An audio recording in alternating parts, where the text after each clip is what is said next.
এটা নিয়ে যে আমাদের লজ্জা পাওয়া উচিত সেটা আমরা কখনোই চিন্তা করি না, কখনোই ভাবি না। আমরা ছোট্ট একটি হাদিস শুনি। রাসূল করিম সাল্লাল্লাহু আলাইহি ওয়াসাল্লাম বলেছেন, ইমানের ৬০টি ধাপ, তার মাঝে একটি হচ্ছে গিয়ে লজ্জা।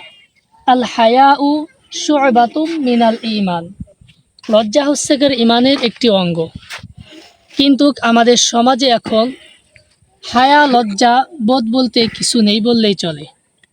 আমরা এত বড় ঈমানহারা হয়ে গেছি, এত বড় লজ্জাহীন হয়ে গেছি, যদি কোনো একটা খারাপ কাজ করি সেটাকে আমরা মানুষের সামনে গর্বের সহিত বলি যে আমি এই খারাপ কাজটা করেছি।